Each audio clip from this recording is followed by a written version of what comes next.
अब हम देखते हैं कि ऑनलाइन पेमेंट्स हम पेटीएम के थ्रू कैसे कर सकते हैं।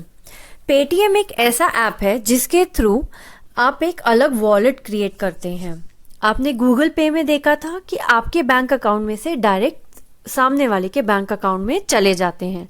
पेटीएम में क्या होता है कि आपके बैंक अकाउंट में से एक दूसरे वॉलेट में, मतलब एक दूसरा ऐसा, आप समझ लीजिए पेटीएम एक ऐसी जगह है जहां आपके बैंक अकाउंट में से निकल के पैसे जाते हैं।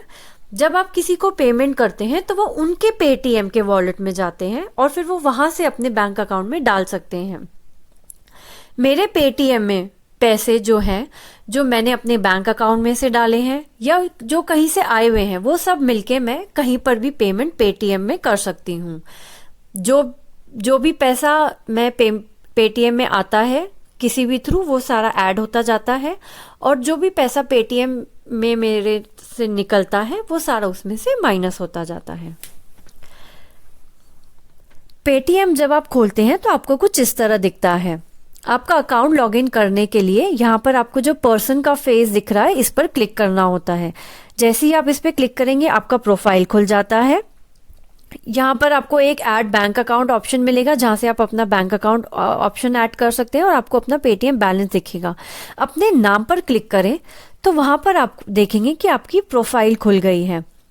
प्रोफाइल खुलने के बाद आप देख पाएंगे कि आपका नाम के नीचे एक लाइन लिखी हुई है केवाईसी पेंडिंग। आप जब तक आपकी केवाईसी पेंडिंग है तब तक एक प्रॉब्लम होती है, वो यह कि आप अपने पेटीएम वॉलेट में पैसे डाल सकते हैं और आप अपने पेटीएम से किसी को दूसरे इंसान को पेटीएम कर सकते हैं, पर जो पैसा आपके पेटीएम में है वो आप वापस अपने बैंक अकाउंट में नहीं डाल पाएंगे। ये वार्निंग जब आप पेटीएम में पैसे ऐड करते हैं तब भी आपको दी जाती है हर बार।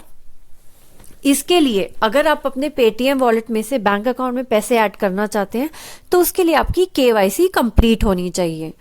इसीलिए आप अपने नाम पर क्लिक करें, वहां से आप अपने नाम पर दोबारा क्लिक करें और प्रोफाइल खोलें। जहां पर आपको लिखा हुआ दिख रहा है केवाईसी पेंडिंग, उस पर क्लिक करें। जब आप केवाईसी पेंडिंग पे क्लिक करेंगे तो upgrade to full KYC in just 2 minutes पर क्लिक करें। यहां पर क्लिक करने के बाद आपको कुछ ऑप्शंस मिल जाएंगे। आधार वेरिफिकेशन विद ओटीपी, मतलब आप अपना आधार का नंबर डालते ही जो आपका मोबाइल नंबर है उस पर एक ओटीपी आएगा, वो ओटीपी डालते ही आपका केवाईसी हो जाएगा। या Aadhaar verification at near by KYC point, मतलब पेटीएम के कुछ रजिस्टर्ड केवाईसी पॉइंट्स होते हैं। जनरली आसपास की आपकी मोबाइल रिचार्ज की जो शॉप्स होती है उन पर ये केवाईसी फैसिलिटी मिलती है, तो आप वहां जाकर भी अपने आधार कार्ड को दिखा के और अपना अकाउंट केवाईसी करवा सकते हैं।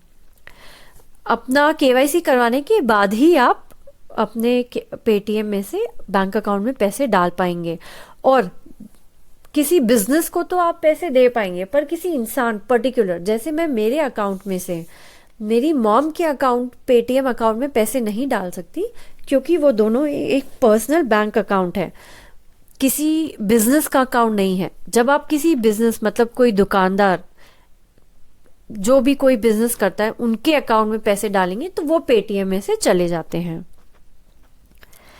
अब हम देखते हैं पेटीएम के ऑप्शंस। सबसे ऊपर आपको दिख रहा है पे ऑप्शन।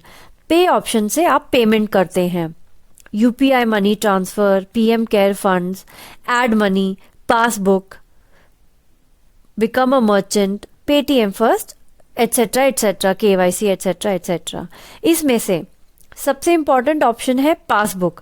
पासबुक पे क्लिक करते ही आपके पेटीएम के ट्रांजैक्शंस आपको दिखते हैं, तो अपने पेटीएम में जितने भी ट्रांजैक्शन आप करते जाएंगे वो आपको आपके पेटीएम के पासबुक में मिलेंगे। ऐड मनी में क्लिक करते ही पेटीएम आपको पेमेंट ऑप्शन देता है। जैसे मेरा करंट बैलेंस बता रहा है 10 पैसा, मतलब अभी मेरे पेटीएम के वॉलेट में 10 पैसा रखा हुआ है और मैं यहाँ पर अमाउंट डालूंगी और जो भी अमाउंट मैं डालती हूँ 10, 100,000, जो भी अमाउंट मैं डालूं, क्योंकि मेरी लिमिट 10,000 है इसलिए 10,000 से ज्यादा वो मुझे जीरो ऐड करने ही नहीं दे रहा, पर मैं जितना भी चाहूं उसके नीचे ऐड कर सकती हूँ। मैं चाहूं तो 1 रुपए भी कर सकती हूँ।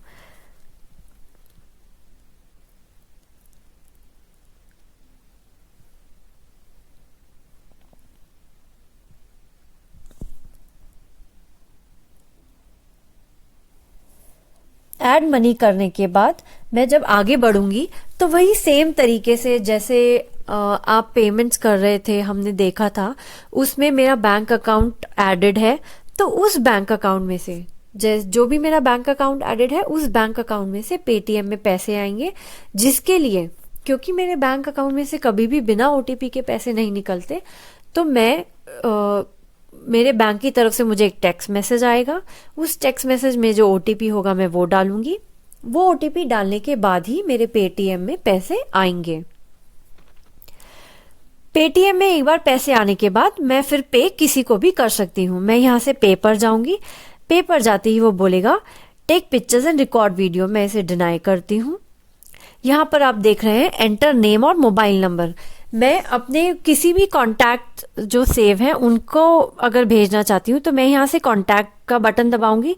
ये कॉन्टैक्ट का बटन दबाते ही वो सारे नंबर खुल जाएंगे जो मेरे मोबाइल में सेव हैं। मैं उनमें से किसी का भी नंबर सिलेक्ट करके उन्हें पैसे भेज सकती हूँ, या जो इंसान मेरे मोबाइल में सेव नहीं है मैं उनसे उनका नंबर पूछ के यहाँ पर डाल के और उन्हें पेमेंट भेज सकती हूँ। आप यहाँ पर देख रहे हैं एक कैमरे का ऑप्शन है। मैं अगर इस पर क्लिक करती हूँ तो मेरा कैमरा खुल जाता है। इसके लिए पेटीएम आपसे कैमरे का एक्सेस मांगेगा। कैमरे का एक्सेस आप जब तक नहीं देंगे तब तक क्यूआर रीड आप नहीं करवा पाएंगे। और जैसे ही आप कैमरे का एक्सेस देंगे तो आपके कैमरे से एक स्क्रीन खुलेगी, जिसे आप सामने वाले के क्यूआर कोड पर जब एकत्रित करेंगे तो आपको डायरेक्ट उनका पेमेंट पेज खुल जाएगा, जहां से आप अमाउंट डाल के उन्हें पेमेंट कर सकते हैं। ये एक स्टैंडर्ड तरीका है पेटीएम से पेमेंट करने का। इसके अलावा पेटीएम में और भी ऑप्शंस हैं, जैसे मोबाइल रिचार्ज, बिल्स के रिचार्ज, वो सब भी आप यहां से कर सकते हैं। जैसे आप देख रहे हैं प्रीपेड या पोस्ट पेड, तो मैं यहाँ पर जाके किसी का भी मोबाइल रिचार्ज कर सकती हूँ। नंबर यहाँ पर डालना होगा मुझे, मोबाइल नंबर, और प्रीपेड या पोस्ट पेड। फिर डीटीएच का पेमेंट, इलेक्ट्रिसिटी पेमेंट, तो आप यहाँ पर देख रहे हैं इलेक्ट्रिसिटी बोर्ड पे पेमेंट जाएगा या कोई अपार्टमेंट्स है जिसमें पेमेंट जाएगा। फिर सिलेक्ट स्टेट, मैं जो भी स्टेट सिलेक्ट करूंगी उसके हिसाब से मुझे सिलेक्ट बोर्ड में एमपी में जितने भी तीनों इलेक्ट्रिसिटी बोर्ड्स हैं उनके ऑप्शंस मिल गए। मेरा जो भी इलेक्ट्रिसिटी बोर्ड है मैं उसका अकाउंट सिलेक्ट कर लूंगी। वो अकाउंट सिलेक्ट करते ही मैं प्रोसीड करूंगी और फिर वहां पर वो मेरा बिल आईडी पूछेगा। बिल आईडी से वो फिर मेरा पेमेंट आगे इलेक्ट्रिसिटी बोर्ड में पहुंचा देगा। क्रेडिट कार्ड, आप अपने क्रेडिट कार्ड का बिल यहाँ पे पे कर सकते हैं। सेम जैसे आपने गूगल पे में देखा था, आप सारे पेमेंट्स पेटीएम और गूगल पे दोनों से कर सकते हैं। ऊपर आप देखेंगे तो यहाँ पर भी काफी सारे ऑप्शंस आपको अलग से दिए हुए हैं, जैसे इलेक्ट्रिसिटी, डीटीएच वगैरह। और इसमें और भी आपको शॉपिंग ऑप्शंस और काफी सारे ऑप्शंस मिलेंगे। अगेन, अगर आपके पेटीएम में से कोई भी ट्रांजैक्शन होता है जो आपने नहीं किया या गलती से हो गया, या इस तरह का कोई भी फ्रॉड चीज हो गई या कुछ प्रॉब्लम और हो गई, तो उसके लिए हेल्प एंड सपोर्ट है पेटीएम में भी, गूगल पे की तरह ही। तो हेल्प एंड सपोर्ट पे तुरंत में जाके आप उसे डिस्प्यूट में रेस कर दें। डिस्प्यूट का मतलब हुआ कि कोई परेशानी अगर उस पेमेंट से रिलेटेड है, आप चाहते हैं कि वो पेमेंट ना हो, तो आप उसे जाकर वहां पर रिपोर्ट कर सकते हैं। वह पेमेंट आपको वापस मिलेगा या नहीं, ये पेटीएम की पॉलिसीज पे डिपेंड करता है, जिसके लिए आपको पेटीएम के वेबसाइट पर जाकर पढ़ना होगा और आप वहां के कस्टमर केयर पर भी कॉल करके समझ सकते हैं सेम चीज। पेटीएम में आप नीचे देखेंगे कुछ अकाउंट सेफ्टी टिप्स दिए हुए हैं। मैं आपको सजेस्ट करूंगी कि पहली बार जब आप यूज करें तो इसको जाकर जरूर पढ़ लें, ताकि आपको और आइडिया लग जाए कि अकाउंट को किस तरह सेफ रखा जाता है। अगेन, बिना ओटीपी के आपके पेमेंट्स आगे नहीं जाएंगे।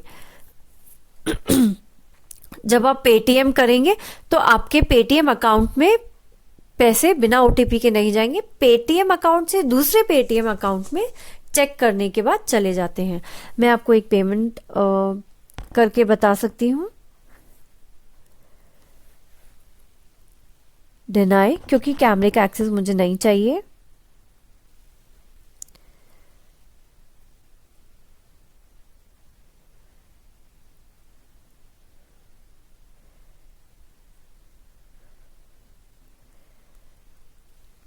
मैं यहां पर जाऊंगी।